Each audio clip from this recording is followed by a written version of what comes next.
नमस्कार दोस्तों and welcome to my channel. I hope सब बहुत ही अच्छे होंगे। तो आज की वीडियो बहुत ही ज़्यादा इंपॉर्टेंट रहेगी क्योंकि अभी जो आपका सीटेट 2024 में आपका पेपर होने वाला है, जुलाई के अंदर ही है। तो इसमें जो मैथमेटिक्स के लिए अप्लाई कर रहे हैं, जिसके भी पेपर में मैथमेटिक आएगा, आज उसके लिए वीडियो बहुत इंपॉर्टेंट रहने वाली है क्योंकि हम क्या करेंगे, जो प्रीवियस ईयर में पूछे जाने वाले क्वेश्चन हैं उनमें से जो मोस्ट इंपॉर्टेंट क्वेश्चन हैं उनको आज हम डिस्कस करेंगे। इस वीडियो को आप इस तरीके से भी ले सकते हैं कि ये कोई प्रैक्टिस सेट यहाँ पे मैंने प्रोवाइड कर दिया है आपको, जो प्रीवियस ईयर का है। आपको इसमें क्या करनी है, प्रैक्टिस लगानी है, मतलब आपको खुद सॉल्व करने ये क्वेश्चन। उसके बाद जब मैं सॉल्व करूँगी तभी आपको देखना है। पहले आप क्वेश्चन जब प्रेजेंट होगा तब आप उसको खुद सॉल्व करेंगे, उसके बाद चेक करेंगे अपना आंसर। इससे क्या होगा, आपकी प्रैक्टिस भी होगी, प्रीवियस ईयर के जो क्वेश्चन है वो भी आपके कंप्लीट हो जाएंगे। अगर आपका कोई कॉन्सेप्ट वीक है तो वो भी आपको पता चल जाएगा कि किस तरीके से उस क्वेश्चन के अंदर हमें अप्रोच लगानी है और इसे सॉल्व करना है। ठीक है, तो स्टार्ट करते हैं अपनी वीडियो को। सबसे पहला क्वेश्चन हमारे पास है, A can do a piece of work in 4 hours. A जो है 4 घंटों में किसी काम को कर पाता है। बी और सी मिलकर उसी काम को 3 घंटों में करते हैं। ए और सी मिलकर उसी काम को 2 घंटों में करते हैं। हमें बताना है बी उसी काम को करने में अकेला कितना समय लगाएगा। 4 हमें ऑप्शन प्रोवाइड करके दे रखे हैं। तो इस तरीके के क्वेश्चन जो है सबका अप्रोच अलग अलग होता है। तो सबसे पहले आप खुद सॉल्व करो इसको, उसके बाद मैच करना। ठीक है, तो सबसे पहले हम लिख लेते हैं कि ए क्या कर रहा है, 4 घंटों में किसी काम को कर रहा है।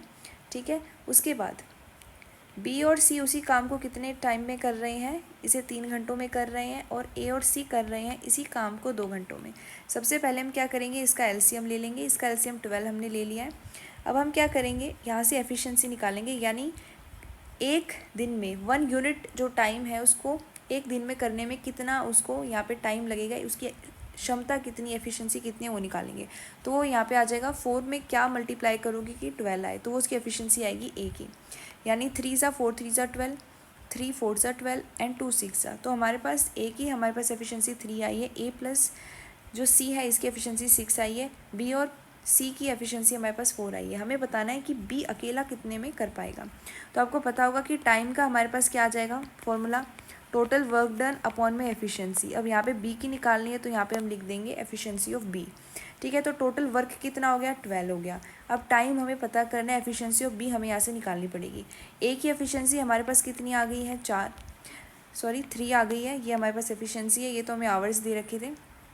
एफिशिएंसी हमारे पास 3 आई है। बी प्लस सी की हमारे पास 4 है। ए प्लस और सी की हमारे पास 6 है। तो ए की हमें पता है 3 है, प्लस में सी इज इक्वल टू, यहाँ पे टोटल इनकी 6 एफिशिएंसी है, तो यहाँ से सी की कितनी आ गई, 3 आ गई। तो सी की एफिशिएंसी भी 3 आ गई। अब ये जो सी है इसकी वैल्यू यहाँ पे पुट कर दो, तो बी प्लस में सी की एफिशिएंसी 3 आई है। इन दोनों की टोटल एफिशिएंसी कितनी है, 4 है, तो बी की एफिशिएंसी आ गई है 1। ठीक है, तो बी की एफिशिएंसी हमारे पास 1 आ गई है। तो यहाँ से टाइम जो है अकेला बी कितना लेगा, टोटल वर्क हमारे पास है 12, एफिशिएंसी ऑफ बी हमारे पास 1 है। तो time taken by B alone to complete that work will be 12 hours. ठीक है, तो हमारा आंसर कितना है, 12 आवर्स आया है और हमारा ऑप्शन नंबर बी जो है वो करेक्ट है। अब नेक्स्ट क्वेश्चन देखते हैं। नेक्स्ट जो क्वेश्चन है इसके अंदर हमें देखो क्या बोला है, जो √3 है इसकी वैल्यू हमें दे रखी है 1.732। हमें बताना है 1/√3 की वैल्यू क्या होगी। तो 1/√3 है, इसे हमें रैशनलाइज करना पड़ेगा। तो डायरेक्टली हम इसको रैशनलाइज कर देंगे, ये आ जाएगा √3/3। √3 की वैल्यू हमें दे रखी है 1.732 अपॉन में हमारे पास आ गया 3। इसको हमें डिवाइड करना है सिंपली। तो 0 पॉइंट ये हमारे पास कितने से जाएगा, 5 ज़ा 15, 2 3 बच गया, 7 ज़ा 21। उसके बाद हम इसको सॉल्व कर सकते हैं। अगर आप यहीं से डायरेक्ट कंपेयर करो, 2 डिजिट्स हमारे पास काफ़ी हैं डेसिमल के बाद, क्योंकि हमारा आंसर सीधा मैच हो रहा है। तो हम सीधा 4 जो ऑप्शन है उसको टिक करेंगे विदाउट हमारे टाइम को वेस्ट किए। ठीक है, तो हमने डायरेक्ट 4 टिक कर दिया है, यही आपका आया होगा आई होप। नेक्स्ट क्वेश्चन देखते हैं। The root of quadratic equation, हमें यहाँ पे क्वाड्रेटिक इक्वेशन दे रखी है। ये हमारी क्वाड्रेटिक इक्वेशन है 3x² - 2 √6x + 2 = 0। इसके हमें रूट बताने हैं। तो इसके रूट हम डायरेक्टली कैसे बता सकते हैं, दो हमारे पास तरीके होते हैं। एक तो हमारे पास मिडल टर्म स्प्लिटिंग होता है, और दूसरा हमें जैसा पता है कि हम क्या कर सकते हैं, यहाँ पे ये जो हमें टर्म दे रखी है डायरेक्टली क्वाड्रेटिक फॉर्मूला हम लगा सकते हैं। तो हमारे पास होता है -b + √b² - 4ac/2a।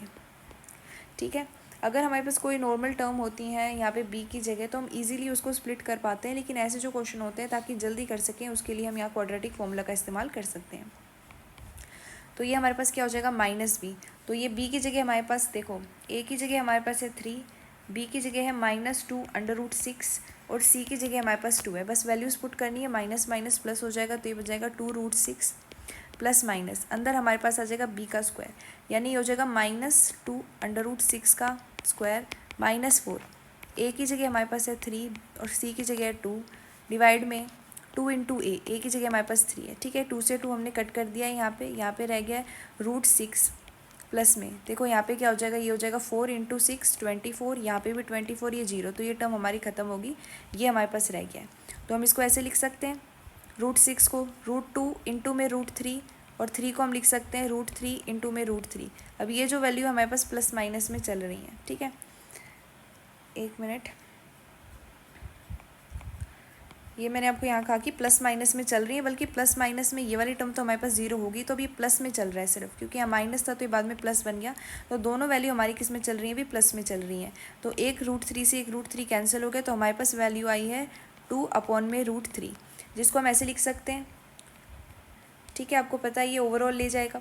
अब हमारे पास जो वैल्यू आई वो प्लस में आई है, लेकिन यहाँ पे क्या है, स्क्वायर है, क्योंकि हमारी क्वाड्रेटिक इक्वेशन की कि हमारे पास हमारे पास रूट होने चाहिए, तो दोनों हमारे सेम आए हैं, इक्वल रूट आए हैं, इसलिए हम यहाँ पे डायरेक्टली इसको लिख देंगे कि दोनों के हमारे प्लस में आए हैं। तो फर्स्ट ऑप्शन हमारा बिल्कुल सही है। अब नेक्स्ट क्वेश्चन देखो, the ratio of angle of pentagon, ये रेशियो दे रखा है पेंटागन के एंगल का, हमें बताना है सबसे छोटा जो एंगल है उसकी क्या वैल्यू रहेगी। अगर आप यहाँ पे देखते हो तो आपको सबसे पहले ये पता होना चाहिए कि जो एंगल का सम है पेंटागन का वो होता है 540। तो हम क्या करेंगे, x मान लेंगे एंगल को, तो हमारे पास रेशियो क्या बन जाएगा, 1 इंटू एक्स प्लस में 2 इंटू एक्स प्लस में 3 इंटू एक्स प्लस में 5 इंटू एक्स प्लस में 9 इंटू एक्स, और ये बराबर हो जाएगा टोटल हमारा जो सम होता है 540 के। ठीक है, ये हो गया 9 + 1 हमारे पास 10, और ये हो गया 5 + 5 10, यानी टोटल हो गया 20x = 540। तो यहाँ से x की वैल्यू हमारे पास आ जाएगी डायरेक्टली 2 2 ज़ा, और ये हमारे पास डायरेक्टली 7 से चला जाएगा। तो x की वैल्यू हमारे पास आ गई 27, और आप देख सकते हो 1x सबसे स्मॉलेस्ट एंगल होगा, तो वही डायरेक्टली x की वैल्यू आ जाएगी, तो हो जाएगा 27 डिग्री। ये हमारे पास फोर्थ ऑप्शन बिल्कुल सही है। इसके बाद नेक्स्ट देखते हैं, HCF and LCM of 96 and 404 respectively are. हमें यहाँ पे LCM भी बताना है और HCF भी बताना है। तो सबसे पहले ये चेक करते हैं, ये भी हमारा 4 से डिविजिबल है और ये भी हमारा 4 से डिविजिबल है, जैसे हम देख सकते हैं। तो इसका मतलब ये हुआ कि 4 तो इनका क्या हो गया, HCF हो गया। अगर आप डायरेक्टली देखते हो तो एक में ही ऑप्शन है, तो सेकंड ऑप्शन बिल्कुल सही है, क्योंकि HCF इसका 4 है और वो एक ही में ऑप्शन है। आप इसको कैसे कर सकते हो, प्राइम फैक्टराइजेशन से करते हो, तो हमारा जो LCM आएगा वो आएगा 9696, और HCF हमने देख लिया 4 आएगा, LCM आएगा 9696। ये आप कर सकते हैं, काफ़ी सिंपल क्वेश्चन है। नेक्स्ट हमारे पास है, which statement is true about discriminant of quadratic equation. ठीक है, ये हमारे पास क्वाड्रेटिक इक्वेशन है, ये यहाँ पे नहीं, यहाँ पे आएगा ax² + bx + c = 0। तो हमारे पास डिस्क्रिमिनेंट होता क्या है, सबसे पहले तो हमारे डिस्क्रिमिनेंट की वैल्यू क्या होती है, हमारे पास होती है b² - 4ac। हमें बताना है कि इनमें से कौन सी ट्रू है। ठीक है, हमारे पास दो अलग अलग रूट कब आते हैं, जब हमारे b² - 4ac की वैल्यू बड़ी होती है 0 के, इक्वल तब आते हैं जब equal to 0, no real root तभी होते हैं। इसका मतलब सारे क्या हैं, सही हैं, तो all the above are true. ठीक है, हम फोर्थ ऑप्शन में जाएंगे। नेक्स्ट हमारे पास है, the side of A triangle. हमें एक ट्राइंगल के बारे में बताया हुआ है जिसकी साइड है 3 सेंटीमीटर, 4 सेंटीमीटर और 5 सेंटीमीटर। अब आप देख सकते हो कि ये जो है हमारे पास फॉर्म नहीं कर रहा है किसी भी राइट ट्राइंगल को, तो हम यहाँ पे कौन सा फॉर्मूला यूज़ करेंगे, यहाँ पे हम हेरोन फॉर्मूला यूज़ करेंगे, जो क्या होता है हमारे पास √S S - A S - B S - C, जहाँ पे A B और C तो साइड होगी, और S हमारे पास क्या होता है, सेमी पैरामीटर। पैरामीटर के लिए तीनों साइड को हम ऐड कर देंगे और 2 से डिवाइड कर देंगे ताकि सेमी पैरामीटर हमारे पास आ जाए। तो सेमी पैरामीटर हो जाएगा 3 + 4 + 5 डिवाइड में 2। तो ये हमारे पास क्या हो जाएगा, ये हमारे पास हो जाएगा 12/2 यानी कि 6। ठीक है, तो हमारे पास S की वैल्यू आ गई है, A की वैल्यू हमारे पास 3 है, B की वैल्यू 4 है और C की वैल्यू 5 है। तो इसमें पुट कर देते हैं बस सिंपली, और हमारा जो सोल्यूशन है वो हो जाएगा। S की जगह 6 लिखेंगे, 6 माइनस में A की जगह 3 लिखेंगे, इंटू में हमारे पास क्या है, 6 माइनस में 4, फिर आएगा 6 माइनस में 5। तो ये हमारे पास हो जाएगा 6, ये हो जाएगा 3, ये हो जाएगा 2 और ये हो जाएगा 1। ये इंटू में है, ये हमारे पास 6 हो गए हैं, हमारे पास आएगा 6 × 6 × 1, तो ये हो गया 6 का स्क्वायर यानी 6। तो हमारा आंसर कितना आएगा, 6 आएगा, और यहाँ पे आएगा सेंटीमीटर स्क्वायर। तो फर्स्ट ऑप्शन जो है वो बिल्कुल सही है। अब नेक्स्ट हम देखते हैं, इसमें हमें क्या करना है, ये हमें एक एक्सप्रेशन के फॉर्म में दिखाना है कि ये जो नंबर है हम इसको एक्सप्रेस कर सकते हैं p/q फॉर्म में, यानी हम इसको रैशनल नंबर की फॉर्म में एक्सप्रेस कर सकते हैं। तो डायरेक्टली हम क्या करेंगे, सबसे पहले देखेंगे कि इसमें बार किसके ऊपर आएगा। हम देख सकते हैं कि 2 जो है रिपीट नहीं हो रहा है, लेकिन 3 5 रिपीट हो रहा है, तो हम 3 5 के ऊपर बार लगा देंगे। ठीक है, तो हम देख सकते हैं कि हमारे x की वैल्यू क्या आ गई, 0.235 बार। ठीक है, अब हम क्या करेंगे, 2 के ऊपर बार है तो हम क्या करेंगे, यहाँ पे 100 से दोनों तरफ मल्टीप्लाई कर देंगे, तो हमारे पास आ जाएगा 23.535। इस तरीके से आ जाएगा। अब हमें क्या करना है, फर्स्ट में से सेकंड इक्वेशन को माइनस करना है, तो हमारे पास आ जाएगा 99x इज इक्वल टू 23.3। आप इसमें से इसको माइनस कर देना। इसके बाद x की वैल्यू आएगी 233/99। मैंने पॉइंट हटा के सीधा नीचे 0 लगा दिया, तो फर्स्ट ऑप्शन बिल्कुल करेक्ट है। ठीक है, इसके बाद नेक्स्ट है हमारे पास the root of quadratic equation. ये क्वाड्रेटिक इक्वेशन दे रखी है, हमें बताना है कि इसके जो रूट है वो इक्वल हैं, तो k की वैल्यू क्या होगी। अभी हमने एक डिस्क्रिमिनेंट वाला क्वेश्चन भी सॉल्व किया था, उसमें हमने देखा था कि अगर हमारे पास जो रूट है वो इक्वल होते हैं, तब हमने देखा था जो डिस्क्रिमिनेंट होता है यानी b² - 4ac होता है, अगर इक्वल है तो उसकी वैल्यू 0 के बराबर आनी चाहिए। तो यहाँ से हम क्या करेंगे, यहाँ से हम b² - 4ac की वैल्यू निकालेंगे।